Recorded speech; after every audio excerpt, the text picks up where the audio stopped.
Welcome, friends and family. I am so excited to be here with you today. This is the week after Easter.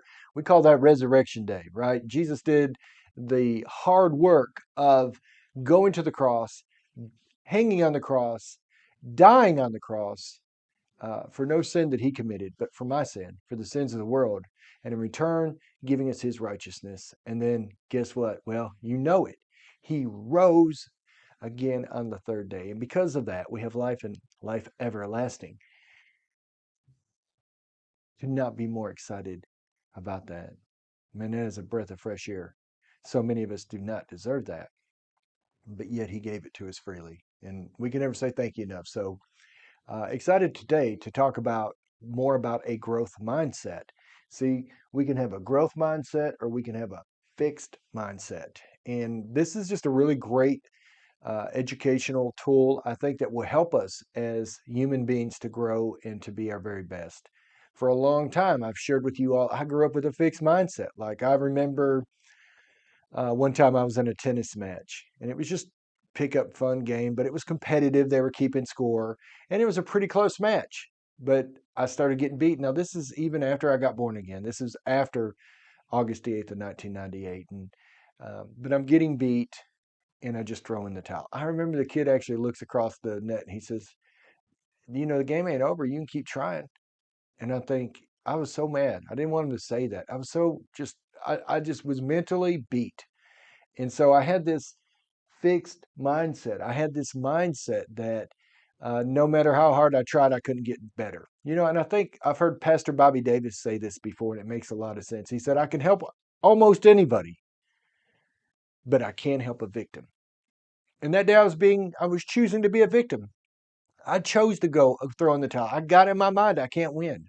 I'm no good. And I threw in the towel. Well, that's no good. That's no good thinking. And that's what we call fixed mindset. Guys, a growth mindset is says things like this. Is this my best work? A growth mindset doesn't just settle for good enough. It says, is this my best work? Is this the best I can do? Or can I improve? See, I believe a growth mindset is always continuing to improve. One of the core values that we have within our Elevate real estate community is commitment to personal and team growth. Why? Because we know that if we are committed to getting better, then guess what? Everybody around us will benefit and those around us will get better. So we need to be committed to personal to asking that question as a growth mindset. Is this my best? Is this my best work? Can I do better? We don't give up. That's a fixed mindset. I give up.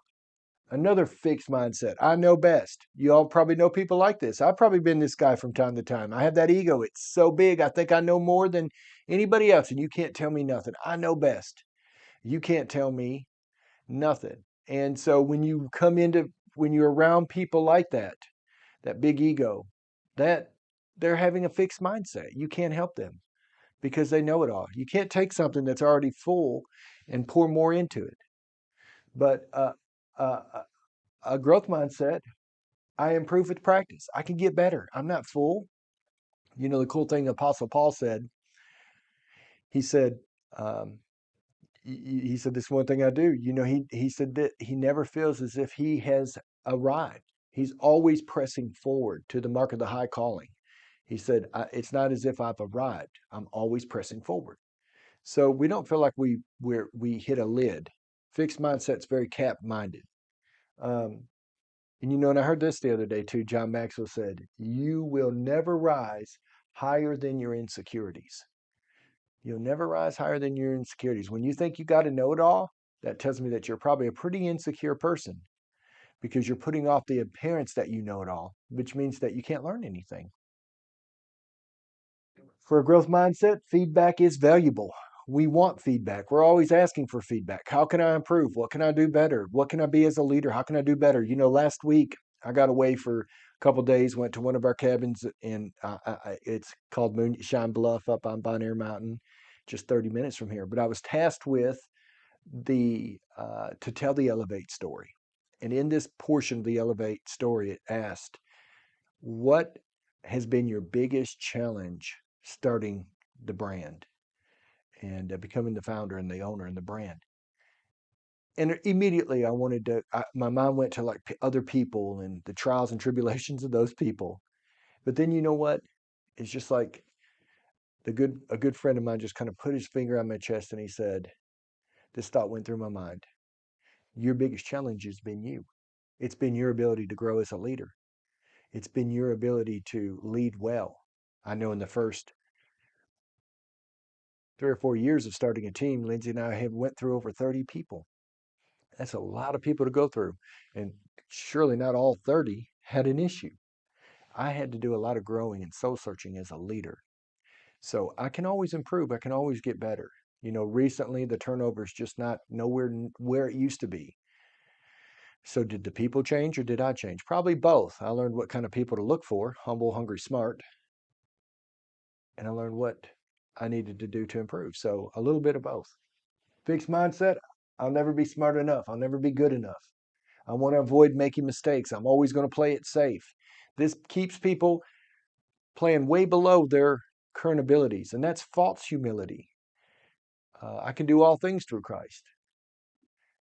Mistakes help me learn. Thomas Edison, again, he invented the light bulb. Somebody asked him one day, Thomas, it took you 10,000 times to figure out, you had to make 10,000 mistakes to figure out how to make the light bulb. He said, no, no, no. I said, I never looked at it like that. It took me 10,000 times to figure out what not to do. So he was learning 10,000 ways not to do it. He was only looking for the one right way to do it. So he didn't let the mistake stop him. He learned every time. And with a growth mindset, I will not give up. I will not quit. One thing we've often talked to with our children, and we say this right to them all the time, it's never, don't pray it gets easier. Pray you get better. Life probably doesn't get easier. We generally graduate to more challenges, harder, different difficulties. A growth mindset will embrace that. David Goggins, you know, he looks for the challenge. Jocko looks for the challenge. People that are going to grow and go on to do great, significant things that changes the world, they embrace challenges. They embrace failure. They embrace learning from their mistakes. But those with the fixed mindset, they're capped. They're not going to go too far in life. They're going to cut off at a certain place. They're going to play it safe, which is accepting below your means. So I challenge you today. I challenge you to just begin that simple prayer. Lord, I'm not praying that things get easier. I'm praying that I get better. I appreciate very much you taking time to listen to this. If it's something that you feel like it could have added some value to you, please like it and feel free to share it. We want to be able to invest into more people and add more value. Thank you. Have a great day.